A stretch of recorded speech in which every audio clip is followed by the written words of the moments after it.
반갑습니다. 5월 4일 수요일 아침, 오늘 하루도 우리 하나님의 선하심과 인자하심을 경험하는 하루가 되시기를 바랍니다. 기도하겠습니다. 좋으신 아버지 하나님, 우리 아버지가 되어주셔서 감사합니다. 한 주간 어린이 주일을 지내면서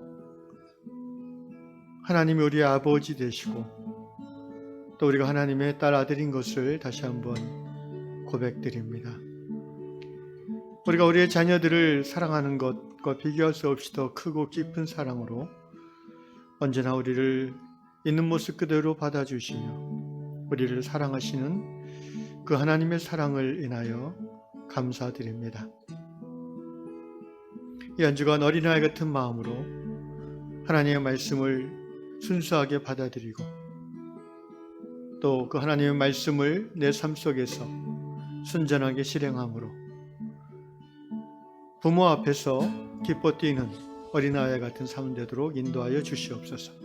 예수님의 이름으로 기도드리옵나이다. 아멘. 찬송가 546장입니다.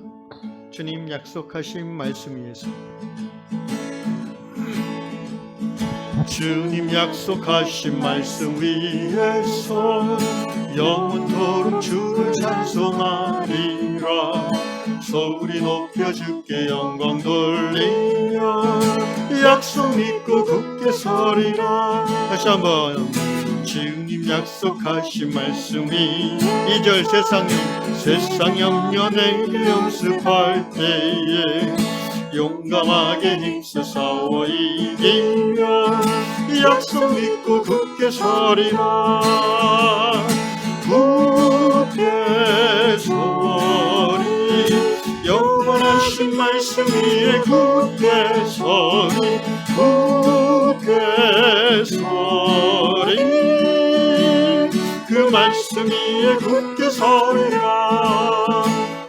주님 약속하신 말씀이 영원하신 주의 사랑 힘이고 성령으로 힘써 싸워 이기며 약속 믿고 굳게 서리라. 굳게 서리 영원하신 말씀 위에 굳게 서리 굳게 서리 그 말씀 위에 굳게 서리라. 주님 약속하신 말씀 위에서 성령 인도하는 대로 행하며 주님 품에 항상 안식어리며 약속 믿고 굳게 서리라. 굳게 서리 영원하신 말씀 위에 굳게 서리 굳게 서리 그 말씀 위에 굳게 서리라. 굳게 서리 굳게 서리 영원하신 말씀 위에 굳게 서리 굳게 서리 그 말씀 위에 굳게 서리라.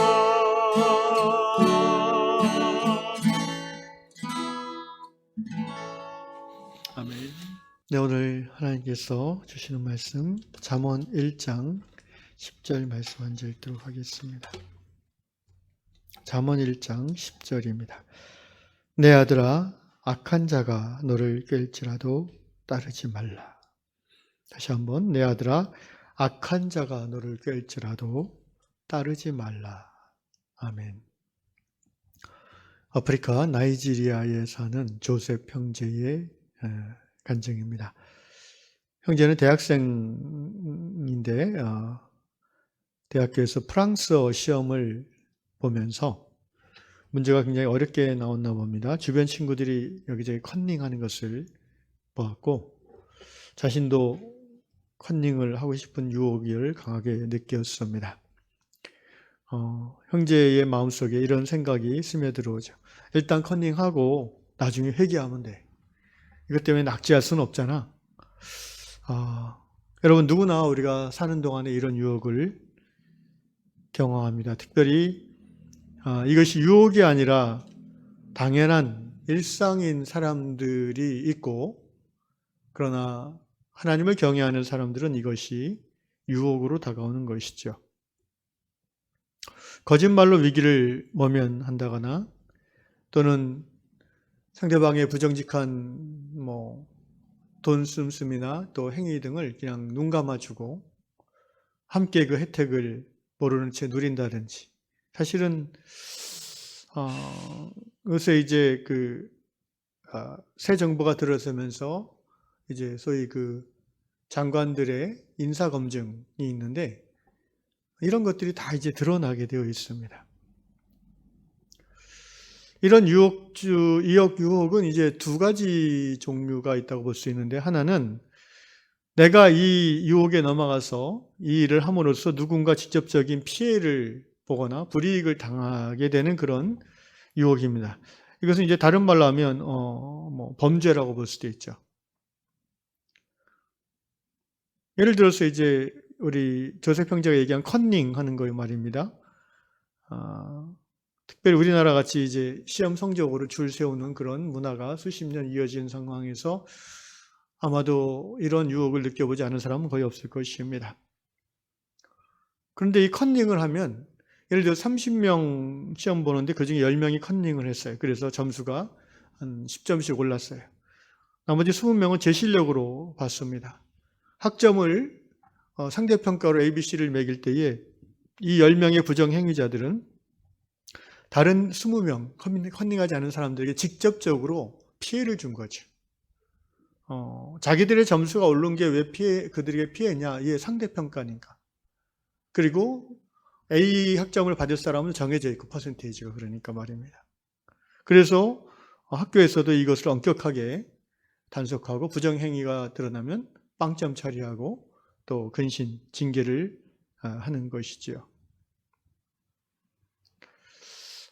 저는 주식을 안 해서 잘 모르겠지만 소위 개미들이라고 하죠. 제 친구들 중에 주식하는 사람들이 많은데 이 주가 조작의 한 방법 중에 통정 매매란 게 있다고 합니다. 그러니까 참 어떻게 부끄럽고 안타까운 일인데 이름을 대면 알만한 우리나라를 대표할 만한 분이 또 이런 것이 연결돼서 근데 이제 수사도 받고 있지 않지요. 그냥 덮어주는 거죠. 유명한 도이치모터스 주가 조작 사건이 있지 않습니까? 사실 이런 거는 소위 적은 액수로 주식 투자하는 일반 개미 투자자들에게 직접적인 피해를 입히는 범죄 행위죠. 이런 거죠. 통정매매라는 게 들어보니까 이런 거랍니다. 그러니까 자기가 올리기 원하는 그런 도이치모터스 회사 주식이 있잖아요. 그러면은 그거를 어머니가 짜고 파는 거예요. 그래서 사람들이 보통 주식을 점심시간에는 안 하니까 점심시간 직전에 그거를 이제 예를 들어서 막 수백억씩 팔아요. 내놔요. 그러면 그걸 어머니가 바로 기다렸다가 사가요. 그러면은 그날 통계로 봤을 때는 이 주식이 굉장히 많이 나오고 팔린 거예요. 그러니까 여기 이 회사가 좋은가 보다 해가지고 사람들이 또 그걸 사들이면서 가격이 올라가는 거죠. 그러면 이제 이런 주가 조작한 사람은 이익을 보는 거죠. 근데 나중에 이제 오른 가격으로 산 사람들은 이제 손해를 보게 되는 거죠. 그래서 이제 엄격하게 범죄로서 이게 관리되어 있는 부분인데, 어쨌든 살다 보면 이런 유혹을 받아요. 대개 그 유혹에 넘어간 이유는 이제 욕심 때문이에요. 욕심. 뭔가 성적을 올려보겠다는 욕심, 자기가 정직하게 노력한 것 이상의 소득이나 또는 이익을 보겠다는 이 마음이 결국은 마귀가 우리를 붙잡을 수 있는 그 디딤돌이 되는 것이죠. 마귀가 그걸 딱 붙잡고 흔들 때에 많은 사람들이 그 유혹에 넘어가서 범죄합니다. 또 두 번째 유혹은 뭐냐면은 내가 그런 유혹에 넘어가서 뭔가를 했는데 그것이 아무에게도 피해를 주지는 않아요. 그렇지만 내 양심에 꺼리끼는 거죠. 예를 들면 길을 가다가 이제 휴지를 아무데나 버리는 거, 이게 뭐 직접적으로 누군가에 피해를 주지는 않지 않습니까? 청소하는 분에게 피해를 줄까요? 글쎄요, 그거를 개장화하기는 쉽지 않을 것 같아요.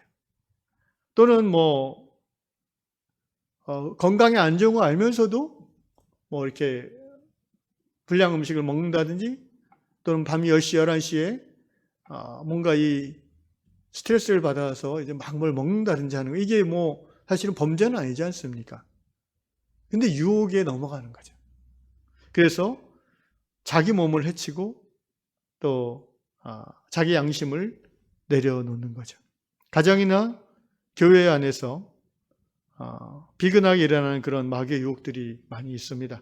뭔가 범죄는 아니지만 유혹에 넘어가서 관계가 깨어진다든지 자기의 마음이 더 강팍해지는 그런 결과를 낳는 거죠. 예를 들면 가정에서 시부모와 갈등이 있을 때 절대 내가 우리 시어머니 용서하지 않겠어 라고, 이걸 이제 inner vow, 내적 맹세라고 하는데, 그것으로 이제 딱딱 잠기는 거죠, 마음이. 그러면 시부모님을 사랑하고 심지어 시부모님이 예수 안 믿는 사람이라면 전도하는 길은 막히는 거죠. 마귀가 유혹합니다. 야, 그런 인간을 상종할 필요 없어. 아무리 시부모지만 요새 누가 그렇게 해. 그래, 맞아. 거기에 동의하면서 이제 험담하기 시작하고 이러면서 이제 유혹에 넘어가는 것입니다. 교회 생활하면서 또 저도 과거에 경험해 본 일인데, 이렇게 기도하면서 하나님 앞에 헌금하기로 크게 막 가슴이 뜨거워서 결정하잖아요. 근데 이제 헌금할 날이 다가오면서 액수가 클 경우에는 차일피일 이제 미루는 경우가 있습니다. 결국은 뭐 그냥 안 낼 수도 있고, 아니면은 처음에 하나님 앞에 약속한 액수의 절반만 낸다든지, 뭐 과거에 부끄럽지만 저도 한번 그런 적이 있었는데, 이거는 사실 누구에게 피해를 주는 건 아니죠. 그리고 아무도 알지 못하죠, 사실은. 그러나 유혹에 넘어가는 것이죠. 오늘 우리 나이지리아에 사는 조셉 형제님이 고백한 것처럼 이런 유혹에 넘어지지 않으려면 어떻게 해야 되는가? 하나님의 도우심을 구해야 됩니다. 여기 조셉 형제는 다니엘의 예를 들고 있어요. 다니엘은 우리가 알다시피 바벨론 왕의 궁전에 이제 유다의 포로로 잡혀간 좋은 집안 자녀잖아요. 10대 때 잡혀갔죠. 그래서 이제 바벨론 왕이 영특하고 이제 훌륭한 그 사람들, 그 잡혀온 포로들 중에서 그 뽑아가지고 이제 엘리트 코스로 이제 바벨론에서 사용하려고, 인재로 쓰려고 이제 양육하는데, 음식이 아주 기름지죠. 근데 그 음식이 고기가, 그 음식 중에 고기들이 이방 신전의 제사에 드려졌던 고기이기 때문에 다니엘은 안 먹기를 결정하고, 그 자기들을 관리하는 그 왕의 관리에게 사정을 얘기하고 나는 안 먹겠다. 그때 왕의 관리가 어떻게 합니까? 네가 안 먹어도 몸이 괜찮으면은 허락하지만 그렇지 않으면은 먹어야 된다. 근데 일정 기간 지나니 오히려 육식하는 다른 사람들보다 다니엘이 더 아름다워지고 더 피부도 좋아지고 하니까 이 궁정 내시가 오히려 다니엘의 그 굳건한 믿음에 감동을 받았다는 이야기가 있지요. 뭐 먹고 마시는 그것이 중요한 게 아니라 다니엘이 하나님 앞에서 약속한 것을 이제 지키려고 하는 사람인데, 신앙의 사람인데 유혹이 온다는 거죠. 왜냐하면 그것도 권력자가 너 이거 먹어야 돼. 나는 안 먹겠습니다. 그렇게 대답하는 것 자체가 굉장한 믿음 그리고 용기가 필요한 것이고요. 결국 다니엘은 어떻게 보면 마귀가 야, 하나님 믿는데 애도 다 하니까 너도 해야지. 그래야 네 출세가 가능해 라는 마귀의 유혹이 있을 때 다니엘이 자신이 출세를 못하고 또 권력자에게 눈밖에 난다 할지라도 나는 내 하나님과 약속을 지키겠다는 결정을 한 거죠. 유혹에 넘어가지 않은 것입니다. 그렇게 할 수 있을 땐 근거가 무엇입니까? 다니엘은 매일 하루 3번 하나님이 예루살렘에 있는 동쪽을 향해서 무릎 꿇고 기도했던 사람이었고요. 또 하나님의 말씀을 늘 묵상함으로 하나님과 귀한 좋은 사귐을 누렸던 사람이었기 때문에 가능한 것입니다. 그렇습니다. 유혹은 항상 있어요. 우리가 살아있는 동안 마귀의 유혹은 항상 있습니다. 그러나 그 유혹을 또한 이길 수 있는 힘도 하나님과의 관계에서 우리는 얻을 수 있습니다. 하나님의 말씀으로 우리가 날마다 마음을 다지고 하나님 앞에 도움을 구하고 유혹을 이길 수 있는 힘을 구함으로 하루를 시작할 때에 오늘 그날 하루하루 우리는 영적 전쟁에서 승리할 수 있을 것입니다. 오늘 잠언 1장 10절 말씀 그대로 하나님이 우리에게 오늘도 이렇게 말씀하십니다. 내 아들아 또는 내 딸아 악한 자가 누굽니까? 바로 하나님부터 우리를 멀어지게 하고 말씀에서 멀어져서 말씀대로 살지 못하게 하고자 하는 마귀, 사탄, 그것이 악한 자입니다. 이 악한 자가 너를 꿰일지라도 유혹한다 할지라도 말씀드린 대로 꿰고 유혹하는 것은 우리 안에 있는 욕심을 걸고 넘어지는 것이죠. 그러나 성경은 말합니다. 따르지 말라.